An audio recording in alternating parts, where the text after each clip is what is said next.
The liberal media crying foul tonight over a Republican congressman referring to the coronavirus as the Wuhan virus, despite the fact that Wuhan is where it all started. One MSNBC anchor tweeting just astoundingly gross to call it the Wuhan virus. A so-called journalist for the Daily Beast adding it's racism. And others saying it's xenophobic too. But hang on, wait a second. Where were these outraged liberals when we named, West Nile virus, which was out of the West Nile, German measles, out of Germany, a bunch of other ones. There was one, Lassa, Nigeria. You had the Lassa fever, Rocky Mountain, spotted fever. Guess that would be right out of the U.S. And then, of course, Lyme disease, after a town in Connecticut. MERS, Middle Eastern Respiratory Syndrome, norovirus. Do you know that one was out of Norwalk, Ohio? I could go on and on. Joining me right now, member of the Black Voices for Trump Coalition, author of Why I Couldn't Stay Silent, David Harris Jr. David, good to see you. So good to see you, Trish. Blessed to be back on with you. It cracks me up. It's like they just, they look for opportunities. They find them wherever they can. And in this particular case, it's now what, racist to say Wuhan virus? It is absolutely unbelievable, yet it's believable because it's coming from the liberal mainstream media. I always say, wake up, America. I ask the American people, are they awake yet? Do they not understand that the majority of the liberal media has an agenda? And their agenda is to try to paint this president everything mean, everything derogatory and despicable in the book.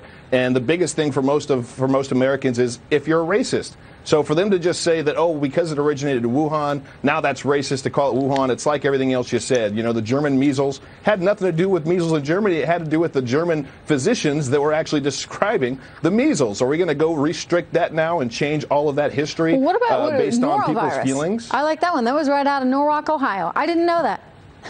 Until today. Like Lyme disease. Yeah, right from Connecticut. I mean, at some point it just gets a little bit silly. And at some point, they're going to have to recognize that, it's like the little boy, right, that cried wolf a few too many times. Yes. Yeah, they're crying wolf an awful lot. That's all they can do is cry wolf. Because here's the thing. The liberal mainstream media and Democrats don't want Americans to actually use their brains when it comes to facts, when it comes to the truth. What they want is Americans to ride off emotions. They want to get Americans emotionally riled up and not look at the fact that we do have the best economy that America's ever had, and it's because of this president's leadership, that black unemployment's at a historic all-time low in this country because of this president's leadership. They don't want people to look at the facts. They want to try to rile them up over emotions, and they're crying wolf way too much. That brings me to Diamond and Silk, who were on the program, David, on Friday. And Diamond and Silk are saying that, look, for Spike Lee to go out there and call them effectively the equivalent of house slaves in the pre-Civil War era, that's pretty bad. And in fact, it's the Democrat Party, in their view, that are the real racists, people like Spike Lee. I want you to see this. It's time for black people to wake up and smell the coffee here. You don't have any part of the Democrat Party. They don't want us in the Democrat Party. That's right. They look at us as a commodity, something that can be bought and sold. That's why they try to buy us with free stuff. They are truly the party of racism. I know that you were there in the Oval Office, so you were one of the people that Spike Lee was also equating with a pre-Civil War house slave, David. Yeah. How does it feel to you to be called a house slave by Spike Lee?